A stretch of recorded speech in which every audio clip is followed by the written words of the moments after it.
And now it's an undercover video that an employee at the State Department is seen hinting at a resistance within the Trump administration. Resist everything, at every level. So I get this question a lot. What was it like working undercover as an undercover journalist when I worked with Project Veritas back in 2018? Now, there's a lot of things that I'm not going to be able to share because trade craft secrets, because they're still very active, but I will talk about my general experience and what it was like working undercover. It was a lot of fun, I'll tell you that.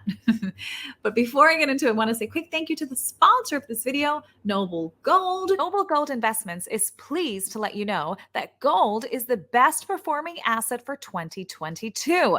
According to longtermtrends.net, gold has actually outperformed the S&P 500, the Dow, and Bitcoin for 2022. So what are you waiting for?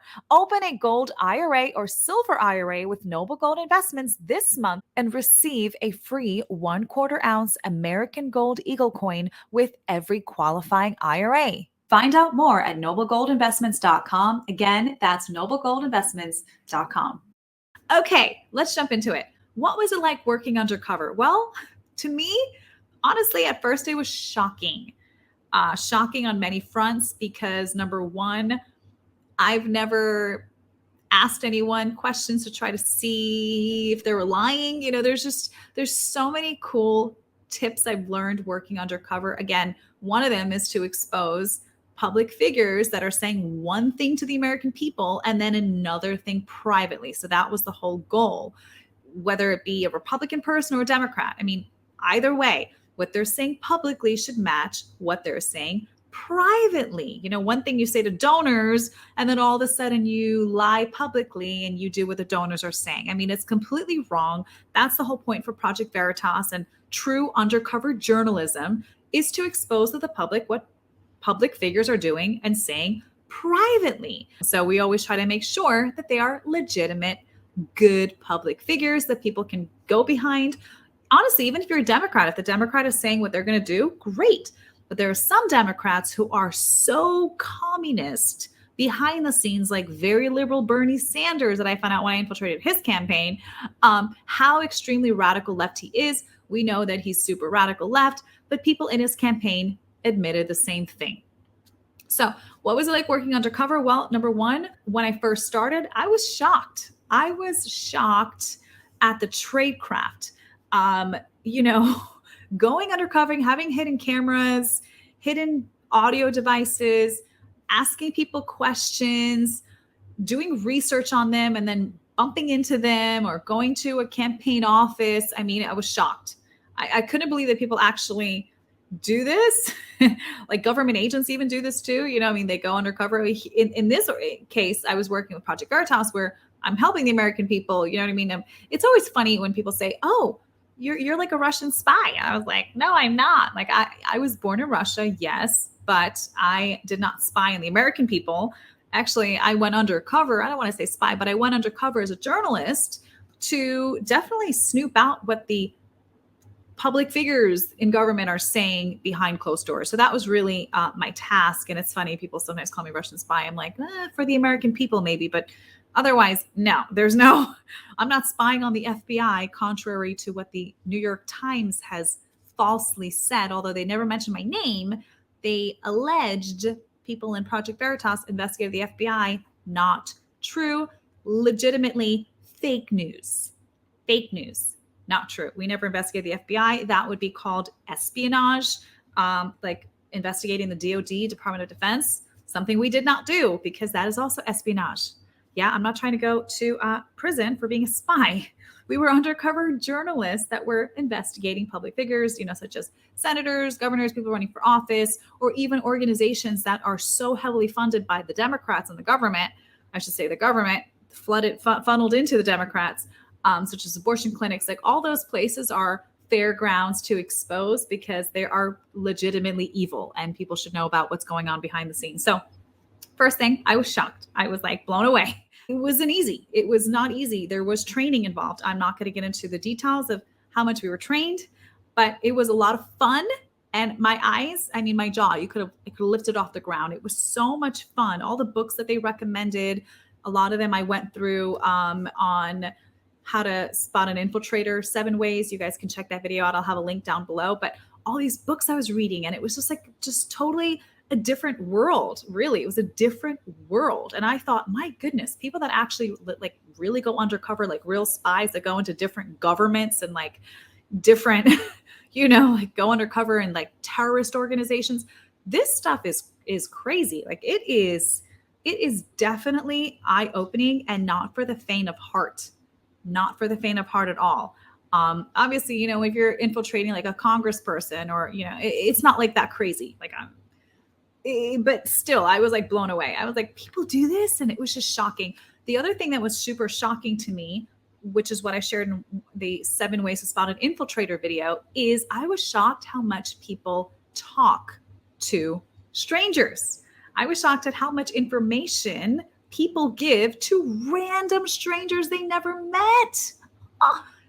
Blown away. I talked about it in that video. Even during training, I was like shocked. And then went on in the field going undercover. It was shocking how much people just let off their chest. It's like they want to vent. And so if you're in a great place at a great time, kind of next to them with your camera going, with your audio device going, what an amazing time, because that's what you want to get. You want to get them to, first of all, you want to get them to trust you. So it's, first of all, building rapport and building trust. So whether it be someone introduce you to someone, or like the main target, or you bump into them at a coffee shop and you get talking, and all of a sudden you see them a few times and they start recognizing your face, and all of a sudden they're telling you their deepest, darkest secrets sometimes, and boom, how they want to destroy the country, destroy their state. I mean, I'm telling you, I've seen it, and it's shocking how much information people disclose about themselves. By the way, side note, if you haven't seen the video I made many, many, many months ago, I want to say like last year, where I made a video called How to Protect Your Personal Information, I highly recommend you watch that video, especially if you're new on this channel and you've never seen it. Highly recommend. I'll also have it in the description box below so you can watch it. Telling you how to keep your information private. Another thing I was shocked about when I got into undercover journalism and working undercover, when you're researching people and trying to see, where they live, where they're working, Facebook, LinkedIn, I mean, those places give out way too much information about people. So I don't have a LinkedIn for that reason. Okay. And on my Facebook and on my other social media, my birthdays might be different on all different platforms. I had someone say, "You're lying. You said you're blah, blah, blah years old. It says here you're blah, blah, blah years old." I'm like, yep. All my birthdays are different on social media. No one has my real birthday, period. End of story. That's for me to know, not anyone else. I mean, just little things like that. People share way too much information. So like where they grew up in school, what high school they went to, what college they went to, what job they had. That was actually one of the ways that we got a lot of the communists in the government, was they had way too much information on their LinkedIn, where they worked, what department. And then you do a little bit more research on their Facebook and you'll see their whole routine. That's why if you ever hear this, like, or know this, it's pretty obvious. CIA agents don't have any social media. They don't yap their mouths. I mean, if they did, they're a complete idiot, but there's no way. There's just no way if they don't have social media. People that are deep undercover, FBI, they did not have a social media. Actually, fun fact, when I worked undercover for Project Veritas, James OKeefe asked me to turn off my social media. I was like, wait, what? He's like, yeah, that's part of the job. You got to turn off your social media because someone might recognize you, or someone might be following you. And we're putting so much money into these investigations. You cannot have a social media. And they actually asked me if I can delete it. And I was like, there's no way I'm deleting my Twitter. I love my Twitter. But I deleted my Instagram. I deleted my Facebook. I deactivated my account. And Twitter, I said, can I just disappear for a year? And so people actually were wondering, a lot, some of my conservative friends, where they messaged me, where did you go? You completely disappeared off social media. I couldn't tell them. Some of them were really trusted friends. I did tell them I was working undercover. I was working with, PV, Project Veritas. So I was like, I have to shut this down for a little bit. It's just for the integrity of the investigation. And just in case, even though I always look different, like when I went undercover, I had glasses on, I, would do my hair differently. If I was investigating communist organizations, I didn't brush my teeth. Like communist organizations were the easiest ones to infiltrate because I didn't have to wash my hair, brush my hair. I didn't do makeup. I had my glasses on, like a nerdy t-shirt, dirty looking, didn't use deodorant to blend in. I kid you not. I still stuck out like a sore thumb, but at least it made me a little bit easier to blend in. So that was actually also interesting, not wearing deodorant. I'm like, wait, what? So it's really mind boggling, the whole thing, but it was super fun because I felt like I was serving my country. And part of serving is you sacrifice things, right? People that are serving overseas, God bless you. Like I wanted to serve this nation when I woke up and took the red pill and realized things are amiss in this country. And I thought, well, I want to serve. I don't want to serve with a gun on my hip and going overseas. Like I want to serve in a different way. So I was very grateful to have this opportunity to go undercover and serve the American people and show the truth, right? Even though New York Times and those people that really should be working for the American people are actually going against the American people who try to help the country since they're not doing their jobs. But anyway, I digress. So part of serving, it's sacrifice. So I sacrificed my social media for a year. And most people don't know that, but that was extremely difficult for the first few months. And then I got over it. And I actually really enjoyed not having to check my comments. And I realized, wow, there really is like this addictive dopamine blast when you like open up your Instagram and you got all these likes. And I realized it was so vain anyway. And I wanted to delete it anyway. So it was such perfect timing that I deleted a lot of my social media, even though, by the way, mind you, like I just got off Survivor in 2016. And so I met James in 2017. So my social media was like popping. So that was very hard, interesting part of the journey with working undercover, but it was great. And I understand why now, because so many people, so many targets, so many communists that we came after are very open on social media of what they do behind the scenes. And even though they're breaking the Hatch Act, which means you can't be politically affiliated with anyone publicly or when you're working in the federal government. So there's a few people fired for that exact reason in my investigation. So praise the Lord for that. Another thing I can say is a little inside tip on James O'Keefe. This guy works his tail off. Like he works so much. I always joke around and say that James O'Keefe is the second hardest working man in America. The first one was Donald Trump. But James O'Keefe, the same thing. I mean, he eats, breathes, sleeps, thinks about Project Veritas and exposing the truth. So working with James, I would get phone calls literally every night. Sometimes I finally have a day off. Like I would travel 6 out of 7 days a week, legitimately. Back in 2018, I was always on the road, sometimes 2-3 different states. Like I did a lot of different things. Some things I'm sure I forgot about already, like so many investigations, but a few of them obviously went viral and, that got attacked for. Anyways, with James, like I'll have a day off. It's like Sunday. I'm home with my family. I'm so excited. I have like my feet up. I'm watching a movie with my family. And all of a sudden I get a phone call, ring, ring, ring. It's James. Anna, I have a great idea for tomorrow. This is where you should go. Why don't you try this? Why don't you go there? I'm like, James, like this is my day off. Like this is a Sunday. I'm with my family. We're watching a movie. I can't be on the phone. I got to go. No. But think about it. Can you get on a flight at 6 a.m.?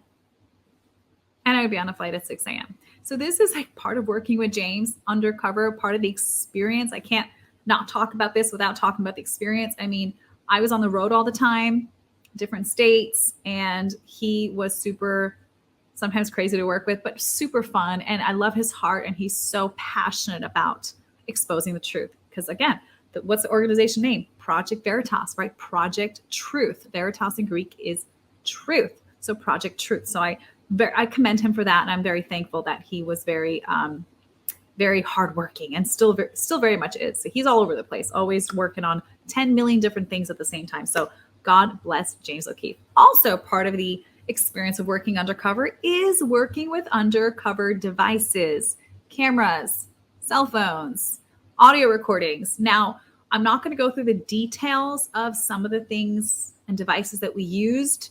One of them, for some reason, James put in a book. So I guess I can say it because it's public. Well, one of them is like button down cameras. Like we would have a button camera. But it was super weird at first having an undercover camera. and learning all those techniques, but it was super easy when you get used to it. Like there's so many different ways to have cameras. You can have camera glasses, camera, purse cameras and things like that. I'm going to stop there because there's some that are not public and that they still use. So I'm not going to go there, but there's just so many ways that you can have an undercover camera. And for me, it was a little weird at first. I was like, what am I doing? Is this on? But I will tell you this little tip. Usually there's 2 audio devices or 2 cameras at least, because you want to make sure in case one camera doesn't work, malfunctions, you have another one. Or if one audio doesn't work, you have another one. Or if the video doesn't work, you have audio backup. So there's always backup stuff. I'll just say that. So that was super smart and kind of a lot going on at the same time. So a little bit of adjusting, but then you kind of get the hang of it. And then you just tell yourself, I'm talking to just a regular person and we're going to have a conversation, even though I have some things I want to ask them that the public wants to know. Again, that was a little bit of training, and you kind of start getting bolder and you get more experienced, and eventually you get better at what you're doing. So anyway, that was fun. And by the way, those that ask, I don't work undercover anymore. So these are little things I can kind of share about my experience, and that's that. By the way, something else I really appreciated when I was working undercover with Project Veritas is one of the first meetings that we had, they made it very clear that they follow the books, that they follow the law. They don't do anything illegal. So I was really happy to find that out. So they're really conscious about laws in every state. Every state has different laws, obviously different governor in every state, different laws, different legislature. So they make sure to follow it very, very, very carefully, because obviously everyone is gunning for Project Veritas. So they have to make sure everything's legal. For example, recording devices, right? There's over 36 states in this country that have single party consent states. What does that mean? That means if there's 2 people, me and let's say you, and I'm undercover trying to get information out of you, if I consent to the undercover recording, I'm not breaking any laws. So there's that. Single party consent states. Thank God there's 36 of them. There are 2-party consent states where, unfortunately, you got to have 2 people that say okay to the recording when you're recording them. So if you do not, you can actually get reprimanded by the state laws. And obviously some of the material is not feasible in court because it is. So that's something to consider, especially when you work undercover, or if you're planning to do some undercover investigations on your own. Make sure you are going to be recording someone in a 1-party consent state. Make sure, because you can get sued and it won't be admissible in court if you're breaking the law. So you want to make sure it's a 1-party consent state. And sometimes you find interesting, smart ways to get your target into a different state so you can legally record them. There are some ways that you can do it, but you got to use your brain. I can't tell you anything more here. So another part of my experience that I enjoyed is that, going undercover, getting these videos and then watching yourself, there's a lot of things that I've learned and tips I gave myself by just watching myself and watching investigations and watching questions I've asked and how to make questions better. So there's really a learning curve with going undercover. There's some friends of mine who infiltrated abortion clinics. It was a 1-party consent state, totally legal, asked a ton of questions, took a bunch of videos. It was released. The guy actually got in big trouble and they came after him. Like, the government really didn't like it. So they really came after him. So anyway, but if you're thinking about going undercover, there is a learning curve and you want to practice. Like, I practice with my family. I didn't tell them at first I was recording them. And then I said, hey, by the way, I was practicing. And it's just a great way to learn. You want to practice. So I did a lot of practice before I got in the field. So that was really, really helpful. But even when you are legitimately in the field, it is scary. So it was definitely shocking. Like I said before, when I started the video, people share way too much information. People have way too much of their information online. Okay, let me tell you something. I've scrubbed using video that I've actually trained you guys on in the How to Protect Yourself video. All of it's wrong. So a lot of it is disinformation. You think I live in Bronx, New York, but I'm not there. I'm somewhere else. So there's and I give those tips in the video, the How to Protect Yourself video. I'm telling you, I highly, highly, highly recommend you watch it. I wish I would have watched that video I'm talking about decades ago when I was in junior high school. I kid you not. When social media started, be smart because everything lives on the internet, and just little tips of how to keep yourself private. I've had legit journalists knock on my door, knock on my mom's door, knock on my dad's door when those hit pieces were coming out. So I've had media knock on my door. Ever since then, I said, never again will my private information be public. Never again. So again, I highly recommend watching that video to keep your information secure.